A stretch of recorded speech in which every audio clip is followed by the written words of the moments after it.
अ very warm welcome dear students. आज हम लोग कंटिन्यू करेंगे अपना मैकेनिकल प्रॉपर्टीज ऑफ फ्लूइड्स का सीटी लेक्चर्स। हम ऑलरेडी 15 एमसीक्यूज कर चुके थे, जिसमें हमने 2021 के तो सारे क्वेश्चंस कर ही लिए थे और 2020 भी हमने जस्ट स्टार्ट कर लिया था, तो उसी को हम लोग कंटिन्यू करेंगे। और जैसे कि तुम लोग को याद होगा, पार्ट 1 में मैं 15 एमसीक्यूज कर चुका था। अब हम लोग उसके आगे से कंटिन्यू करेंगे, that is from 16th onwards. तो चलो स्टार्ट करते हैं without wasting any time, let us begin. तो 16th क्वेश्चन क्या है, देखो। The excess pressure inside the first soap bubble of radius r1 is 2 times that inside the second soap bubble of radius r2। मतलब क्या दिया हमको data में कि excess pressure in the first soap bubble, that is delta P1 is equal to how many times? 2 times the excess pressure in the second bubble, delta P2। ठीक है, तो देखो इससे हम क्या निकाल पाएंगे। हम जानते हैं कि पहले इतना कर लेते, इसको आगे एनालाइज कर लेते। देखो excess pressure in a bubble का फॉर्मूला क्या होता है, 4T/R। तो ये होगा 4T/R1 equal to what, 2 times of excess pressure in the second bubble हो जाएगा 4T/R2। तो ये 4T और 4T तो कैंसिल हो गए, राइट। सो क्रॉस मल्टीप्लाई करके आंसर आएगा R2 is equal to 2R1। तो ये मैंने निकाल लिया पहले से ही। अब बाकी का क्वेश्चन पढ़ता हूँ। The ratio of the volume of the first bubble to that of the second bubble. तो देखो ना, वॉल्यूम का फॉर्मूला क्या होता है। वॉल्यूम का फॉर्मूला होता है volume is equal to what, 4/3 pi r cube. Volume का फॉर्मूला है 4/3 पाई आर क्यूब। और 4/3 पाई तो कांस्टेंट है, तो मैं लिख सकता हूँ यहाँ पे volume will be equal to, sorry, volume will be directly proportional to r cube.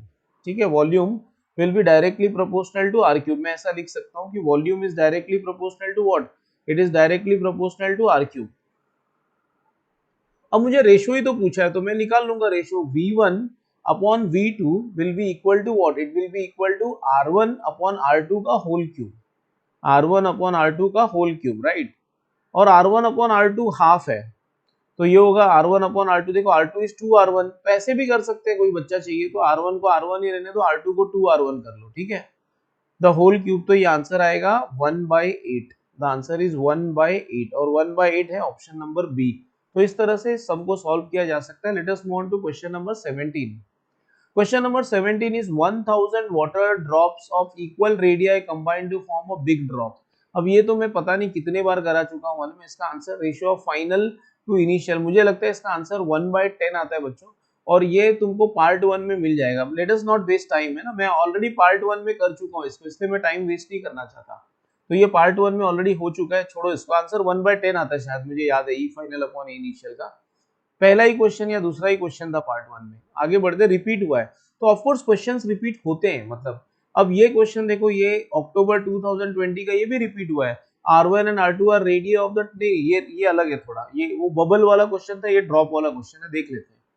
Late R1 and R2 be the radii of two mercury drops. A big mercury drop is formed from the two under isothermal conditions. The radius of the resultant drop. अब ध्यान से सुनना, क्या पूछा हुआ है आपको, radius of the resultant drop. दो ड्रॉप मिलके एक ड्रॉप बना। अब ड्रॉप के लिए क्या लिख सकते हैं, बहुत आसान है। देखो, volume of the first drop, ऐसा बबल के लिए लिख सकते हैं, बबल के लिए ऐसा नहीं लिखा जा सकता, ऐसा सिर्फ ड्रॉप के लिए लिखा जा सकता है। बबल का सम ऐसा नहीं कर सकते, वॉल्यूम पहले वाले का वॉल्यूम प्लस दूसरा वाले का वॉल्यूम इक्वल टू बड़े वाले ड्रॉप का वॉल्यूम, ऐसा बबल के लिए नहीं किया जा सकता।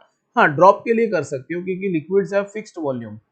तो वॉल्यूम ऑफ फर्स्ट ड्रॉप, मैं लिख सकता हूँ volume of first drop plus volume of second drop, volume of first drop plus volume of second drop is equal to volume second, ना सेकेंड ड्रॉप ऐसा लिखना चाहिए था, is equal to volume of the big drop, volume of the big drop. Okay, volume of the big drop, जो नया drop बनेगा, right. और अब मैं क्या लिख सकता हूँ, वॉल्यूम का फॉर्मूला क्या होता है, volume is 4/3 pi R1 cube plus यहाँ पे आएगा 4/3 पाई R2 क्यूब। और बड़े ड्रॉप के रेडियस को हम लोग कैपिटल आर मान लेते हैं, तो आंसर आएगा 4/3 पाई बड़ा आर क्यूब। तो देखो फाइनली 4/3 पाई सब जगह पे कैंसिल होगा और you will get the answer as r cube is equal to what, R1 cube plus R2 cube, right. तो फाइनल आंसर होगा R will be equal to, अच्छा मुझे कैपिटल R लिखना चाहिए था, ठीक है, वो मैं कैपिटल R लास्ट में लिख देता हूँ। कैपिटल R1 था ना दोनों का रेडियस, ना कि छोटा R1, तो कैपिटल R1 लिख देता हूँ अभी, capital R1 cube plus capital R2 cube और इसका क्यूब रूट, ये क्यूब था ना ऐसे, इसका क्यूब रूट लेना पड़ेगा और क्यूब रूट को लिखते हैं रेज टू 1/3 और ऐसा ऑप्शन है ऑप्शन नंबर डी। तो ये भी क्वेश्चन एकदम आराम से किया जा सकता है, काफी इजी था ये। अब अगला क्वेश्चन करते हैं 19। A metal sphere of mass m and density sigma 1 falls with a terminal velocity through a container containing liquid. The density of the liquid is sigma 2 viscous force. तो पहले तो याद रखना बॉडी ने टर्मिनल वेलोसिटी अटेन कर ली है, right. Terminal velocity body ने attain कर ली है और टर्मिनल वेलोसिटी जब भी बॉडी अटेन कर लेता है उसके ऊपर नेट फोर्स जीरो होता है। मतलब बोल सकते हो कि total upward force will be equal to total downward force. तो मैं कर लेता हूँ इस सम को, मैं समझा भी देता हूँ। देखो समझो ये तुम्हारा सिचुएशन है, ये तुम्हारे पास एक बबल है या सॉरी ड्रॉप है, स्पीयर है, स्पीयर ड्रॉप भी नहीं है, स्पीयर है और इसके ऊपर फोर्सेस क्या क्या एक्ट होंगे। एक तो तुम्हारा वेट mg एक्ट होगा नीचे की तरफ, राइट, और उसके अलावा क्या क्या एक्ट होंगे, देखो ऊपर दो फोर्सेस एक्ट होंगे, ऊपर दो फोर्सेस एक्ट होंगे। I will tell you which forces will act upwards. हाँ, ऊपर की तरफ भी दो फोर्सेस एक्ट होंगे, एक होगा तुम्हारा अपथ्रस्ट और एक होगा विस्कस फोर्स, ठीक है। तो मैं इनके नाम भी लिख देता हूँ, let me write down their names. ये होगा mg, एक होगा विस्कस फोर्स, विस्कस फोर्स को F मान लो, विस्कस फोर्स को F मान लो F, और एक होगा अपथ्रस्ट, अपथ्रस्ट, ये अपथ्रस्ट है समझो, अपथ्रस्ट। क्योंकि तुम्हारा बॉडी टर्मिनल वेलोसिटी अटेन कर चुका है, ये मेटल का स्फीयर टर्मिनल वेलोसिटी अटेन कर चुका है, तुम लिख सकते हो कि total upward force that is F plus upthrust should be equal to downward force that is mg, that is mg। अब ध्यान से सुनना, अपथ्रस्ट का फॉर्मूला क्या होता है। अपथ्रस्ट का फॉर्मूला वॉल्यूम इमर्स्ड, जो कि पूरा का पूरा मेटल ही लिक्विड में इमर्स्ड है, तो volume immersed that is v, volume of the this metal sphere into density of the liquid जिसमें वो इमर्स हुआ है। Density of the liquid sigma 2 है, तो यहाँ पे सिग्मा 2 आएगा into g। So what is upthrust का formula, volume immersed into density of the liquid into g। और ये मास ऑफ द सॉलिड को क्या लिख सकता हूँ, volume of the solid into density of the solid sigma 1। Density of the solid क्या होगा, सिग्मा 1, ठीक है, इनटू g। अब ध्यान से देखो, मुझे f चाहिए था, f मिल गया। f का फॉर्मूला होगा f इज इक्वल टू, इसको राइट में ले जाओगे तो v ब्रैकेट में sigma 1 minus sigma 2 into g। अब एक प्रॉब्लम है, अब जब मैं ऑप्शन को देखता हूं तो मैं ये देखता हूं कि ऑप्शन में तो वॉल्यूम है ही नहीं। तो बहुत आसान है, देखो वॉल्यूम की जगह क्या करोगे, तुमको मास चाहिए ना, mass is equal to mass of the solid is equal to volume of the solid into density sigma 1। Mass of the solid sphere, ये जो स्फीयर है इसका वॉल्यूम मास क्या होगा, volume of the sphere into sigma 1। अब volume क्या होगा, volume is mass upon sigma 1। तो मैं वॉल्यूम की जगह पे क्या लिख सकता हूँ, वॉल्यूम की जगह पे लिखूंगा m अपॉन सिग्मा 1, ओके, और ब्रैकेट में जो था जैसा वैसे ही रहेगा, sigma 1 minus sigma 2 into g। अब इस सिग्मा 1 को अगर मैं ब्रैकेट के अंदर ले गया तो क्या हो जाएगा, देखो ये mg पहले लिख लेता हूँ और सिग्मा 1 को ब्रैकेट के अंदर ले जाता हूँ, तो ये हो जाएगा sigma 1 bye sigma 1 minus sigma 2 by sigma 1, ठीक है। तो ये दोनों कट गए, आंसर 1 आएगा। तो फाइनल आंसर आएगा f is equal to mg bracket में 1 minus sigma 2 by sigma 1, right. और ऐसा कोई ऑप्शन है ना, बी है, B. So B is the answer. इस तरह से सबको किया जा सकता है। चलो आगे बढ़ते हैं स्टूडेंट्स। नेक्स्ट क्वेश्चन है, इन the sphere of influence the liquid molecule at its centre is. Sphere of influence में क्या होता है, जो लिक्विड मॉलिक्यूल का स्फीयर ऑफ इन्फ्लुएंस बनता है, it is attracted by all the molecules in the sphere of influence and it also attracts. वो अपने स्फीयर ऑफ इन्फ्लुएंस के अंदर जितने मॉलिक्यूल्स होंगे उनसे अट्रैक्ट भी होता है और उनको अट्रैक्ट भी करता है। तो फाइनल आंसर आएगा attracted by other molecules lying outside, नहीं, attracted by other molecules in the sphere of influence. तो मेरे ख्याल से इस क्वेश्चन का डायरेक्ट आंसर है, इसमें कोई मेहनत करने की जरूरत ही नहीं है, राइट। ये क्वेश्चन का आंसर डायरेक्टली ये है, attracted by all the molecules in the sphere of influence.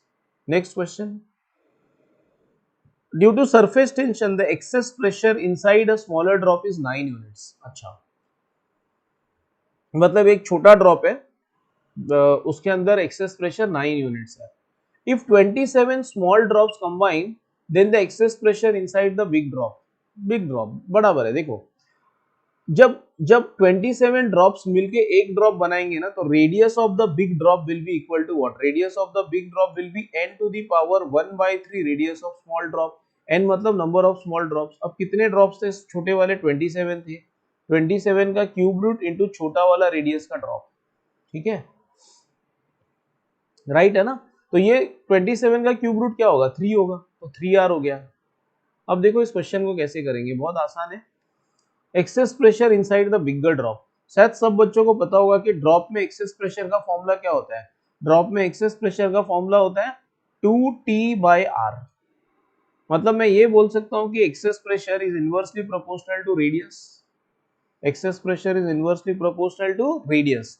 तो देखो मुझे क्या चाहिए, बिगर ड्रॉप का ना, तो मैं ऐसे लिखूंगा delta P bigger drop upon delta P smaller drop, okay, that will be equal to, radius में उल्टा आएगा क्योंकि इनवर्सली प्रोपोर्शनल है। यहाँ पे बिग अपॉन स्मॉल लिखा तो यहाँ पे क्या आएगा, radius of small drop upon radius of what, radius of big drop, ठीक है। अब देखो delta P bigger drop upon excess pressure in the small drop जो कि 9 है, that will be equal to radius of the small drop, radius of the small drop छोटा r लिख लेता हूं, और बड़े ड्रॉप का रेडियस कितना है, देखो 3 टाइम्स छोटा r, 3 टाइम्स छोटा r, तो ये r कैंसिल हो जाएगा, ये 9 ऊपर चला जाएगा, तो excess pressure in the bigger drop will be equal to what, 9/3, that is equal to 3 units, 3 units answer है, ठीक है। तो इस क्वेश्चन का आंसर ये होना चाहिए। अगर तुमको लगता है कि कहीं मुझसे कोई मिस्टेक हो गई, करेक्शन है, तो प्लीज मुझे कमेंट सेक्शन में जरूर बताना, ओके। उसके लिए तुमको वीडियो पूरा देखना पड़ेगा, तब तुमको पता चलेगा कि कहाँ पे करेक्शन और कहाँ पे क्या प्रॉब्लम है। Let us go ahead with the next thing, next question 22। Water rises to a height h 3 centimetre to a height 3 centimetre in a capillary tube, मतलब किसी कैपिलरी ट्यूब में वाटर 3 सेंटीमीटर राइज कर रहा है, right. Cross sectional area of the capillary tube is reduce to 1/9, मतलब जो final area है वो 1/9 टाइम्स ऑफ इनिशियल एरिया है, ठीक है। तो इससे मैं क्या निकाल पाऊंगा, मैं बताता हूँ, मैं इससे रेडियस का रिलेशन निकाल लेता हूँ, अभी निकाल लेता हूँ, देखो। तो इससे मुझे ये पता चलेगा कि pi r2 square will be equal to 1/9 times pi r1 square, ये पाई पाई तो कट जाएंगे, फिर r2 will be equal to what, r2 will be 1/3 times r1, R2 will be 1/3 times R1 पूछा है। Water will rise to a height of, मतलब H2 पूछा है, ठीक है, H2 पूछा हुआ है। Let us solve this, solve करते हैं इसको, एक second, let us solve this। हाँ चलो, हम सब जानते हैं कि height is inversely proportional to R, ये तो हम सारे बच्चे जानते हैं कि h इज इनवर्सली, सब बच्चों को पता होगा कि h is inversely proportional to R. Actual formula 2t, मैं फॉर्मूला लिख देता हूँ, देखो h का एक्चुअल फॉर्मूला क्या है, 2t cos theta upon r rho जी, बाकी सब कुछ तो कांस्टेंट है, तो मैं लिख सकता हूँ h is inversely proportional to r। तो ऑब्वियसली मैं ऐसा भी लिख सकता हूँ, मैं लिख सकता हूँ कि h2 upon h1, h2 upon h1 उल्टा आएगा यहाँ पे, will be equal to r1 upon r2, ठीक है। h2 अपॉन h1 तो 3 था, r1 अपॉन r2 तुमको यहाँ से मिलेगा, r1 अपॉन r2 कितना आएगा, 3, तो h2 का आंसर डायरेक्ट आएगा क्रॉस मल्टीप्लाई करके 9 सेंटीमीटर, ओके, 9 सेंटीमीटर ऑप्शन में है। देखो हो सकता है कि कभी कभी, मतलब बहुत सारे क्वेश्चन सॉल्व कर रहा हूँ तो कभी कैलकुलेशन एरर शायद हो जाए, बट कॉन्सेप्चुअल एरर नहीं होगा, ओके। हो सकता है 3/3 की जगह 3/3 हो जाए कभी घाई घाई में, तो वो तुमको देखना रहेगा और कमेंट सेक्शन में बताना रहेगा। मोस्टली ऐसा होने का चांसेस बहुत कम है, but I will just tell you, you know it is possible, you know. चलो देखते हैं आगे, ये तो शायद सही है ना, एक बार चेक कर लेते हैं, हाँ सही है। Two small drops of mercury, each of radius r, coalesces to form a single drop. The ratio of the total surface energy before and after, देखो ये क्वेश्चन भी रिपीट हुआ है, रिपीटेड क्वेश्चन है, तो मैं नहीं कर रहा इसको, ये रिपीट हुआ है, तुम पार्ट 1 वीडियो का देख लेना, तुमको समझ में आ जाएगा, ओके। इसमें किया हुआ है, ये पहले से किया हुआ है, ई फाइनल अपॉन इनिशियल, हाँ किया हुआ है, ये सब सेम 2 ड्रॉप्स वाला सम था, सेम किया हुआ है, इसलिए मैं इसको स्किप करता हूँ। तो पार्ट 1 देख लेना, उसमें किया हुआ है, बार बार एक ही टाइप का सम करने का कोई लॉजिक ही नहीं है, राइट। हाँ ये देखते हैं, a metal sphere of mass capital M and density d1 when dropped in a jar filled with a liquid moves with a terminal velocity after some time, right, moves with a हाँ, the viscous force acting on the sphere is, पूछा हुआ है viscous force, और बोला हुआ है कि d2 is the density of the liquid. मैं नहीं कर रहा है सब, अब भी 2 मिनट पहले ये किया था हमने, इसका आंसर डायरेक्टली सी होगा, mg into 1 minus d2 by d1। वहां पे क्या था mg into 1 minus sigma 2 by sigma 1, यहाँ पे d2 बाय d1 है, तो वापस वापस सेम टाइप का सम करने का कोई लॉजिक नहीं है। तो ये भी क्वेश्चन रिपीट हुआ है। मतलब मैं ये कहना चाहता हूँ कि अगर जो बच्चा सोचता है कि कभी कुछ रिपीट होता ही नहीं है तो गलत है, रिपीट होते हैं क्वेश्चंस। हाँ, ऐसा सोचना गलत है कि सब कुछ ही रिपीट होता है, राइट, बट कुछ कुछ क्वेश्चंस रिपीट होते हैं as it is. So let us move on to question number 25। Question number 25 देखते हैं कैसा है। Let us start. Water rises in a capillary tube of radius small r up to a height h। मतलब एक capillary tube है जिसमें liquid height h तक rise हो रहा है। The mass of the water in the capillary tube is m। Question है the mass of the water that will rise in a capillary tube of radius r by 4 will be. मतलब अगर radius r by 4 हो गया तो मास कितना rise होगा। तो मैं थोड़ा समझा देता हूँ इसमें what how to do this problem. Let us try to understand. So let's try to understand how do we solve this question. Let's start. Just a second. Okay.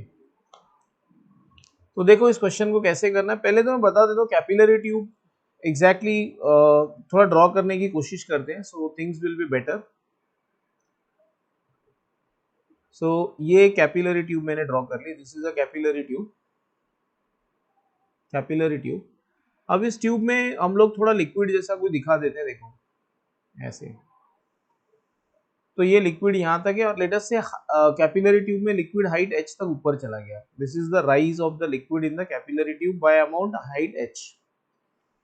अब इतना ऊपर लिक्विड चला गया तो उसको उसको सपोर्ट करने के लिए कोई तो फोर्स की जरूरत पड़ेगी, है कि नहीं। तो इसको सपोर्ट कौन करता है, मतलब इसके वेट को बैलेंस कौन करता है। तो it is nothing but the force of surface tension. तो हम ऐसा लिख सकते हैं, like we can write like this. हम लोग ऐसा लिख सकते हैं कि the weight of the liquid, the weight of the liquid, weight of the liquid in height h, weight of the liquid in height h, in height h, इस wait को balance कौन करता है, मतलब कौन लिक्विड को mg को cancel करता है। It is equal to what, force of surface tension, force of surface tension, force of surface tension. ठीक है। अच्छा, अब ध्यान से देखना वेट ऑफ द लिक्विड कैसे निकालेंगे। वेट ऑफ द लिक्विड समझो ना, इस वेट को, ये लिक्विड जो जो हाइट h तक है इसके वेट को मैं mg मान लेता हूँ, m या मास को m मान लेता हूँ। तो यहाँ पे आएगा weight mg equal to force of surface tension is what, surface tension into length of line of contact. देखो length of line of contact यहाँ पे है ऐसे, और angle of contact actual formula देखो क्या है, t into 2πr into cos theta भी आता है। ओके, लेकिन कॉस थीटा भी आता है। अब ध्यान से सुनना, तो this is the formula for force of surface tension. Surface tension into, तुमने डायग्राम देखा होगा इस तरह से कुछ, राइट, है कि नहीं। तो फॉर्मूला सब लोग को याद होना चाहिए। This is the angle of contact theta. हाँ, तो mg equal to T into 2πr cos theta. अब ध्यान से सुनना, फॉर अ गिवन लिक्विड, अगर लिक्विड सेम होगा तो t कांस्टेंट है, तो t को छोड़ दो, t कांस्टेंट है। cos theta is constant for a given liquid solid pair, और यहाँ पे लिक्विड सॉलिड पेयर चेंज नहीं हो रहा है तो वो भी कांस्टेंट है। cos थीटा कांस्टेंट है तो g भी कांस्टेंट है। तो मैं सीधा सीधा क्या लिख सकता हूँ, देखो I can just write m is directly proportional to r, m और r डायरेक्टली प्रोपोर्शनल है। तो ये प्रॉब्लम बहुत आसान हो गया। अगर तुमने रेडियस को r बाय 4 कर दिया तो मास क्या हो जाएगा, इनिशियल मास का 1/4। अगर रेडियस को तुमने 1/4 कर दिया तो मास भी 1/4 हो जाएगा। पहले मास कितना था m, तो अब कितना होगा नया मास लिक्विड के अंदर, वो अपना ट्यूब के अंदर नया मास क्या होगा, कैपिलरी ट्यूब में नया मास होगा m/4, क्योंकि mass is directly proportional to radius. तो इस तरह से इस प्रॉब्लम को एकदम आसानी से किया जा सकता है। ओके, और आगे बढ़ते हैं। Soap solution is used for cleaning dirty clothes because, सबको मालूम है कि सोप डालने से क्या होता है, सरफेस टेंशन कम होता है। तो surface tension of the solution is decreased, यही आंसर होना चाहिए, राइट। 27 देखते हैं।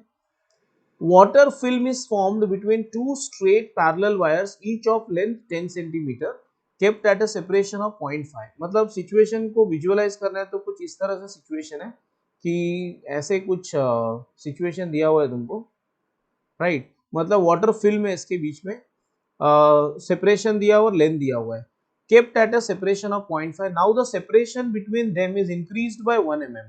तो मैं तुमको बता देता हूँ डायग्रामेटिकली चीजें कैसे दिखेंगी। देखो, तो डायग्रामेटिकली चीजें कुछ इस तरह से दिखेंगी, right. I will just explain you, ध्यान से देखना। मेरे ख्याल से पहले पहले लेंथ कितना हुआ करता था, ये पहले कितना हुआ करता था 10 सेंटीमीटर, अभी भी वो 10 सेंटीमीटर है, लेकिन बदल क्या गया, देखो चेंज क्या हो गया मैं बता रहा हूँ। चेंज हो गया मेरे ख्याल से, चेंज हुआ ये चेंज हो गया, right, that is the distance. पहले ये डिस्टेंस कितना था, पहले ये डिस्टेंस कितना था, पहले ये डिस्टेंस था मेरे ख्याल से 0.5 सेंटीमीटर, और बाद में ये 1 mm बढ़ गया, बाद में ये डिस्टेंस जो है वो 1 mm बढ़ गया, मतलब ये जो डिस्टेंस था वो कितना हो गया, अब ये डिस्टेंस 1 mm बढ़ गया, मतलब ये कुछ और हो गया, ठीक है। तो मैं बता रहा हूँ, देखो see, so let us try to understand the sum now. हाँ, पहले ये 10 सेंटीमीटर था और ये जो डिस्टेंस था ये 0.5 सेंटीमीटर था, ठीक है, और यहाँ पे लिक्विड का फिल्म था कोई, अब भी लिक्विड का फिल्म है, बट क्या हुआ कि I will tell you, liquid का फिल्म अब भी है, बट ये हो गया 10 सेंटीमीटर और ये हो गया 0.5 सेंटीमीटर प्लस 0.1 सॉरी 1 मिलीमीटर। तो याद रखना 0.5 centimetre plus 1 millimetre will be 0.5 centimetre plus 0.1 centimetre, जो होगा 0.6 सेंटीमीटर, ठीक है। अच्छा, अब देखते हैं इसको सॉल्व कैसे करेंगे, एकदम ध्यान से देखना, see let us solve it. Change क्या हुआ, एरिया, एरिया बढ़ गया, पहले एरिया अलग था अब एरिया ज्यादा हो गया, क्योंकि तुमने वो जो फिल्म था उसका उसका विड्थ बढ़ा दिया, 0.5 सेंटीमीटर से 0.6 कर लिया। तो देखो सम कैसे करेंगे, तुमको पूछा है वर्क डन, अब तुम जानते ही हो formula T equal to D W by D A, ये फॉर्मूला तो हम लोग जानते ही हैं। तो वर्क डन क्या होगा, work done will be equal to T into D A, मतलब तुमको तो खाली चेंज इन एरिया निकालना है, और चेंज इन एरिया कैसे निकालोगे, A2 minus A1, A2 minus A1। अब एरिया कैसे निकालेंगे फिल्म का, देखो ये रेक्टेंगुलर शेप में है, तो क्या होगा लेंथ इंटू ब्रेड्थ, लेकिन एक मिनट, फिल्म जो होता है ना फिल्म, ओके, उसमें ऊपर भी फ्री सरफेस होता है और नीचे भी फ्री सरफेस होता है, फिल्म में ऊपर और नीचे दोनों तरफ फ्री सरफेस होता है, तो लेंथ इंटू ब्रेड्थ नीचे की तरफ और लेंथ इंटू ब्रेड्थ ऊपर की तरफ, तो चेंज इन एरिया फाइनल क्या लिखोगे, 2 into length into breadth, length है 10 सेंटीमीटर और 0.6 विड्थ है 0.6 सेंटीमीटर, तो 2 इंटू 0.6 इंटू 10, ठीक है, माइनस 2 इंटू यहाँ पे लेंथ है 10 और विड्थ कितनी है 0.5, तो 2 इंटू वॉट 10 इंटू 0.5, ठीक है। जिसको सॉल्व करेंगे तो शायद आंसर आएगा, एक मिनट देख लेते हैं आंसर, 20 इंटू 0.1 है ना, 2 आएगा answer, 2 centimetre square, 2 centimetre square, option joule में है तो सेंटीमीटर स्क्वायर नहीं चलेगा, उसे मीटर स्क्वायर में कन्वर्ट करना पड़ेगा, तो ये हो जाएगा 2 into 10 power minus 4 metre square. और अब हमको क्या निकालना है, वर्क डन, वर्क डन का फॉर्मूला मैं ऑलरेडी बता चुका हूँ, वर्क डन का फॉर्मूला है work done is equal to T into D A, T into D A, T कितना है, टी हाँ लास्ट में दिया हुआ ना टी की value 7.2 into 10 power minus 2 into D A, D A कितना है 2 into 10 power minus 4, 2 into 10 power minus 4, एक मिनट है मैं जरा चेक कर लेता हूँ, 12, हाँ बराबर है, तो ये आंसर होगा 14.4 into 10 power 14.4 into 10 power minus 6, जो होगा finally 1.44 into 10 power minus 5 joules, ये आंसर है। अब देखो ऑप्शन में ये टाइपिंग एरर है, ये जो ऑप्शन है ना ये ऐसा नहीं रहा होगा, ये ऑप्शन सही नहीं है, मतलब टाइपिस्ट ने गड़बड़ की होगी, ये ऑप्शन 1.44 ही रहा होगा, 1 टाइप करना भूल गया typist. So this is the correct answer, the correct answer is 1.44 है ना, 14.4, तो 1.44 into 10 power minus 5 joules, correct. आगे बढ़ते हैं, 8 identical drops of water falling through air with a uniform velocity of 10, okay, combined to form a single drop, मतलब जब single drop था तो वेलोसिटी 10 थी, टर्मिनल वेलोसिटी, अब जब 8 ड्रॉप्स कंबाइन होके एक सिंगल ड्रॉप बनेंगे तो टर्मिनल वेलोसिटी कितनी होगी, बहुत आसान है, जब बहुत सारे ड्रॉप्स मिलके एक ड्रॉप बनते हैं तो रेडियस ऑफ द बड़ा ड्रॉप कैसे निकाला जाता है, n raise to 1/3 into radius of छोटा ड्रॉप।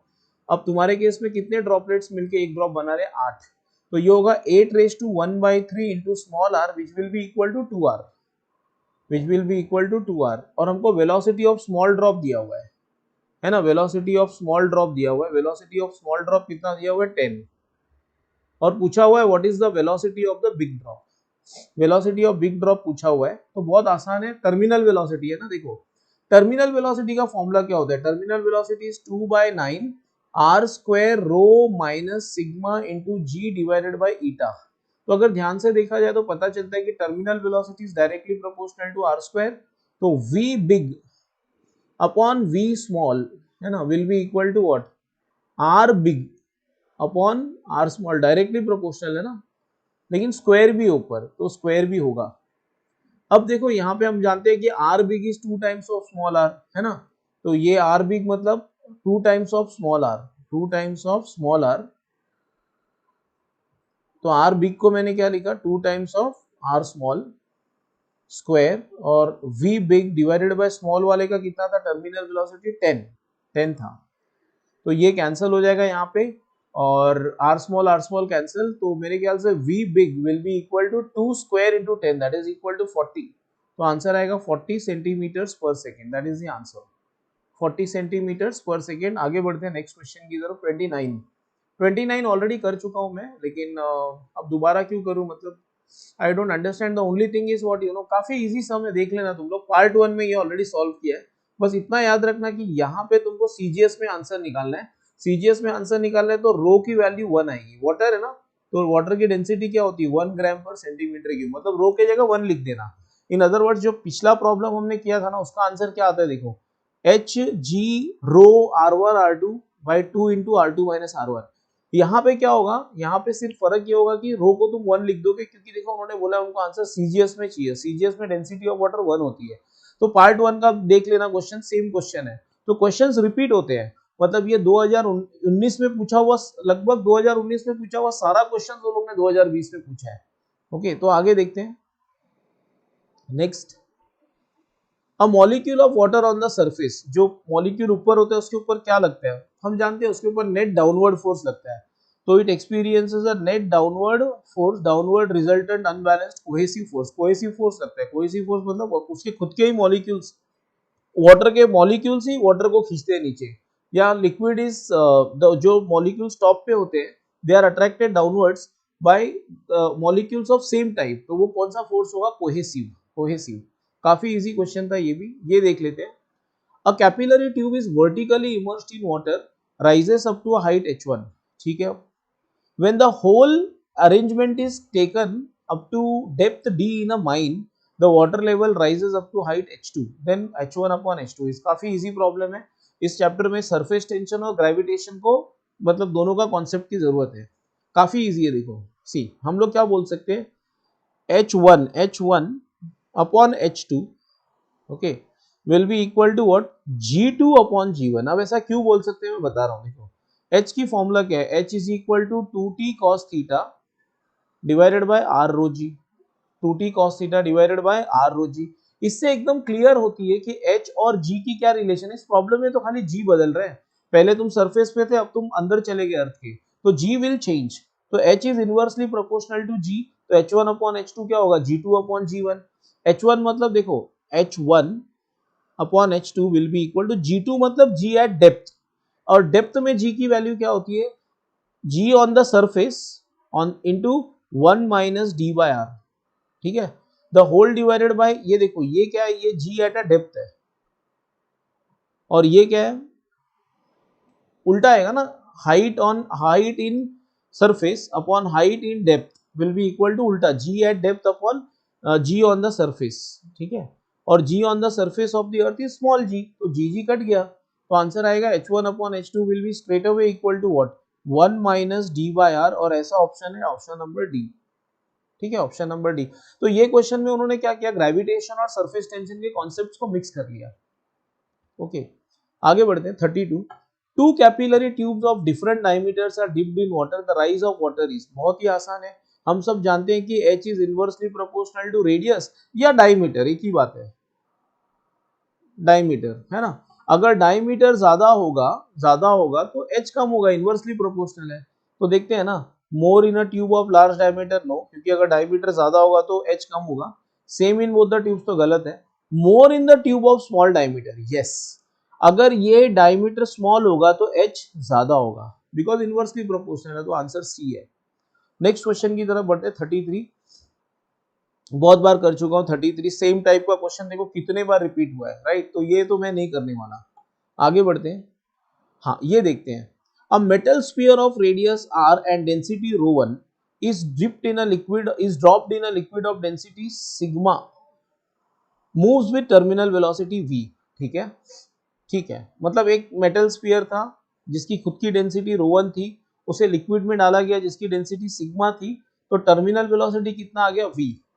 अब क्या हुआ, दूसरा मेटल था जिसकी डेंसिटी रेडियस सेम थी, डेंसिटी ρ2 थी, is dropped in the same liquid मतलब लिक्विड सेम है, उसकी टर्मिनल वेलोसिटी क्या होगी. बहुत ही आसान question.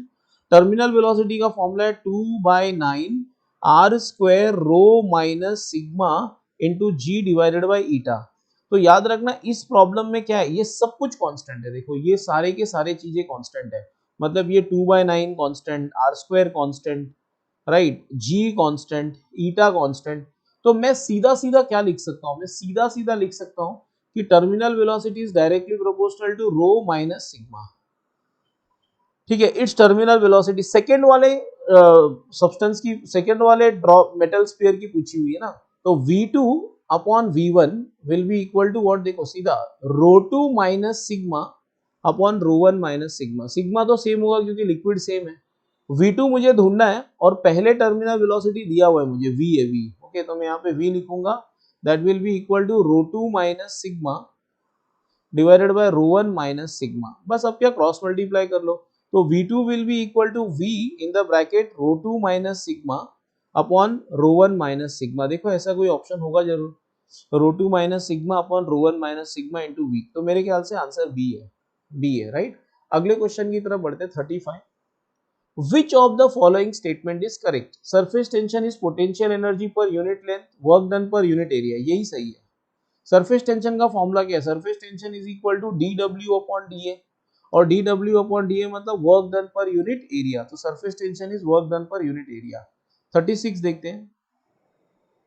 The excess pressure due to surface tension on a spherical drop of radius r is proportional to. excess pressure मतलब क्या होता है, डेल्टा पी. डेल्टा पी का फॉर्मूला क्या है, ड्रॉप है कि ड्रॉप है, 2t बाय r. तो मैं लिख सकता हूं delta P is inversely proportional to r, या ऐसे भी लिख सकता हूं delta P is proportional to r to the power -1. r ऊपर आएगा तो r पावर -1 हो जाएगा. तो मेरे ख्याल से आंसर है डी. अगले क्वेश्चन की तरफ चलते हैं. हाँ, ये देख लेते हैं. वैसे तो मैंने इससे भी मिलता जुलता सम करवा दिया है पहले से, लेकिन एक बार फिर देख लेते हैं, राइट. फिर एक बार देख लेते हैं. देखो क्या बोला है. A vessel completely filled with water has holes A and B at depths h and 3h from the top respectively. मैं थोड़ा विजुअलाइज करवा देता हूँ तुमको सिनेरियो. इससे मिलता जुलता सब मैं ऑलरेडी करा चुका हूँ उसमें अपने पार्ट 1 वाले लेक्चर में, राइट. ठीक है, कुछ ऐसे समझ लो, राइट. एक वेसल है जिसमें पानी भरा हुआ है पूरा ऊपर से नीचे तक. ठीक, फिर has holes A and B at depths h and 3h. Hole A is square, hole A क्या है, स्क्वायर है. तो होल ए एक स्क्वायर है. रुको, होल ए तो एक स्क्वायर जैसा है ना, तो पहले होल ए बना लेता हूँ यहाँ पे. ये लो, ये होल ए जो यहाँ पे है वो स्क्वायर जैसा है, और होल बी एक सर्कल है, होल बी एक सर्कल है. तो होल बी यहाँ पे बना लेते हैं. ठीक है, उनकी डेप्थ दी हुई है. होल ए कितना, देखो एक मिनट ना, उनकी डेप्थ दी हुई है, जस्ट अ सेकेंड ना, उनकी डेप्थ दी हुई है. मैं बना लेता हूँ डायग्राम, जस्ट अ सेकेंड. हाँ, यहां से यहां तक की डेप्थ मुझे पता है और ये भी पता है, तो मैं बना लेता हूं. सी, हाँ, ये जो रेक्टेंगुलर होल है ना वो कितने डेप्थ पे है, h. और ये वाला जो होल है सर्कुलर वो कितने डेप्थ पे है, 3h. ठीक है, तो लेट अस कंटिन्यू करते हैं. देखो ये h डेप्थ पे है ऊपर से और ये 3h के डेप्थ पे है. अब क्या होता है, देखो इसमें से भी पानी निकलेगा. ओके, पानी निकलेगा और इसमें से भी पानी निकलेगा, लेकिन ऑफ कोर्स क्योंकि ये सर्कुलर होल नीचे है ना, वहां से पानी ज्यादा स्पीड में निकलेगा.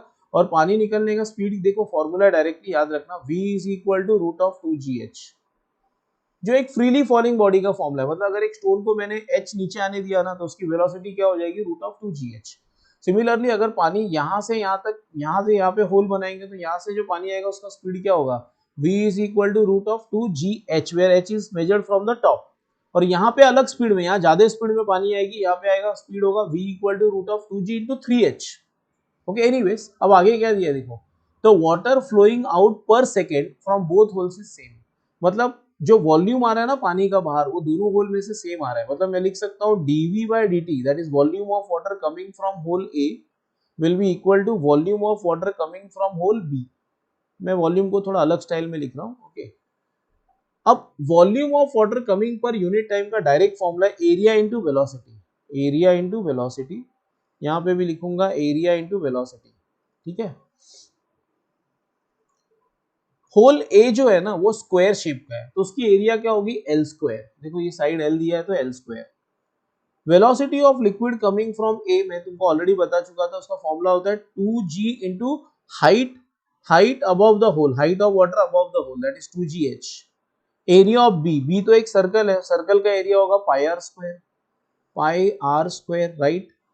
और वेलोसिटी ऑफ बी, बी कितने नीचे है देखो सरफेस के, 3h, तो वहां पे वेलोसिटी होगी root of 2g into 3h, root of 2g into 3h। तो मेरे ख्याल से ये 2g और h तो कैंसिल हो जाएंगे, 2gh कैंसिल, यहाँ पे एक रूट 3 बच जाएगा, वो ध्यान में रखना, ओके। एल स्क्वायर था ना, L square will be equal to what, pi, L square will be equal to pi into root 3 है ना, तो रूट 3 को मैं पहले से 3/2 लिख सकता हूँ, राइट। ये रूट 3 बचा है यहाँ पे, इंटू आर। अब मैं स्क्वायर रूट लूंगा तो आंसर क्या आएगा, pi raise to half, pi raise to half, 3/2 का और एक बार रेज टू हाफ लेंगे तो क्या होगा, 3/1/4 हो जाएगा। और आर का क्या हो जाएगा, R will become R raise to half, ये आर स्क्वायर था ना। L square is equal to pi R square root 3, L square is equal to pi R square root 3, तो आर स्क्वायर का रूट लेंगे तो वो आर ही हो जाएगा सिर्फ, राइट। हाँ, तो मेरे ख्याल से ये तुम्हारा फाइनल आंसर है, अब कोई गड़बड़ नहीं है। पाई का रूट 3/2 का और एक बार रूट लेंगे तो 1/4 और आर, ऐसा ऑप्शन है सी है शायद, सी, एक मिनट ना, सी है, बराबर है, C, C is the answer, इस क्वेश्चन का आंसर है सी। अब ये सही है एकदम। चलो let us move on to the next question. A metal wire of density rho, ये रो है, a metal wire of density rho floats on water surface horizontally. तो एक वायर है जिसकी डेंसिटी रो है और वो फ्लोट कर रहा है वाटर सरफेस पे। If it is not to sink in the water then the maximum radius of the wire is proportional to, maximum radius of the wire is proportional to. So let's see how we can do this sum. तो start करते हैं। First what I will do is I will draw a rod which is on the surface of water. देखो ये एक rod है या एक wire है मेटल का, ये एक मेटल का वायर मान लो, और ऐसा होगा वायर कुछ almost, okay. So this is the metal का वायर, फाइन। अब अगर एक मेटल के वायर को पानी के सरफेस पे रखा जाता है तो क्या होता है, देखो ये समझो इसको पानी के ऊपर रखा गया है ऐसे, it is kept on the surface of water.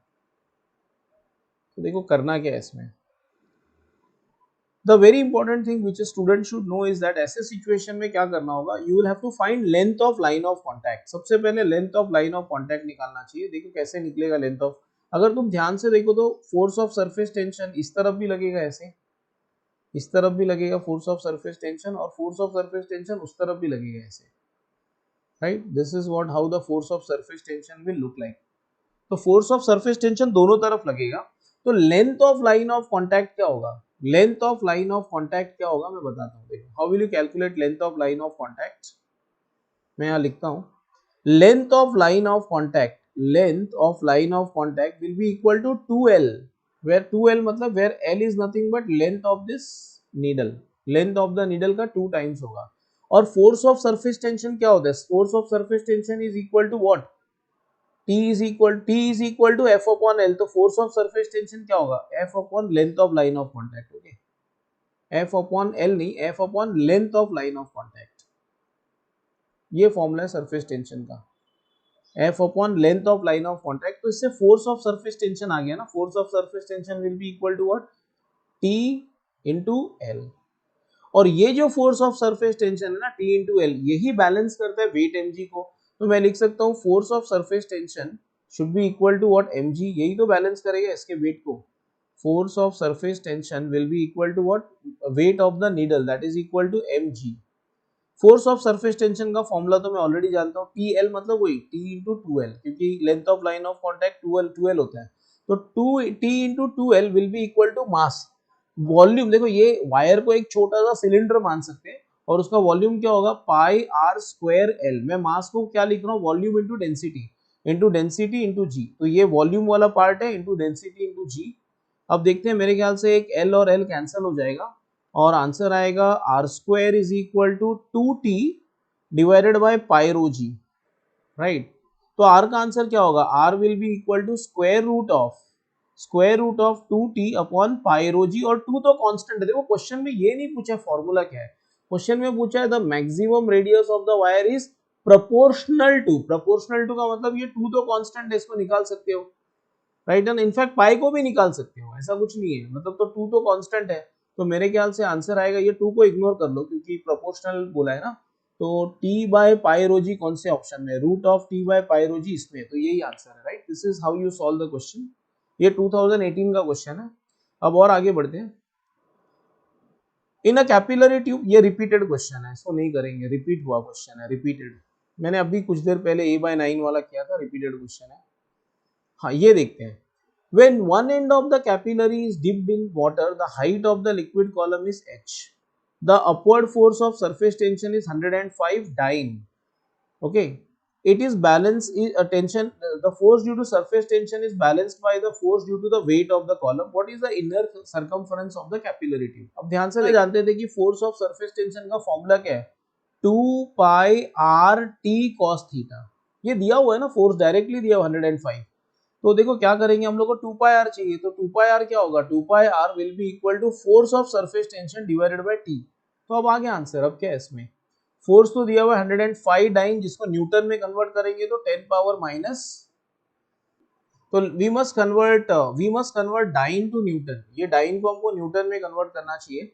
और अगर हम ऐसा करेंगे तो मेरे ख्याल से आएगा यहाँ पे 10 पावर माइनस 5। देखो 1 newton is 10 raise to 5 dyne, तो ये डाइन को न्यूटन में कैसे कन्वर्ट करेंगे, इस तरह से करेंगे, ठीक है। डिवाइडेड बाय 10, सरफेस टेंशन देखो डायरेक्टली एसआई में दिया है 7 इंटू 10 पावर 2, तो ये होगा 15 इंटू वॉट, 15 इंटू, एक सेकेंड ना, ये होगा 15 इंटू 10। अच्छा ये प्रिंटिंग एरर है फिर एक बार, दैट इज व्हाट, ये 10 पावर माइनस 2 होना चाहिए। सरफेस टेंशन इतना ज्यादा थोड़ी होता है, 700, 10 पावर माइनस 2 है, तो ये प्रिंटिंग एरर है। देखो ये प्रिंटिंग एरर है, टाइपिंग एरर, ओके। तो ये -2 है, तो राइट टाइम पे पता चल गया कि -2 है ये, ठीक है। तो ये होगा 15 इंटू 10 पावर -3 होगा, राइट। तो फाइनली आंसर क्या होगा, 1.5 इंटू 10 पावर -2 मीटर। तो ये फाइनली क्या हो गया, 1.5 centimetre, that is the answer. Okay, तो आज के लिए इतना ही रखते हैं। Thanks for watching the video and do subscribe the channel and share the video with your friends. Thank you.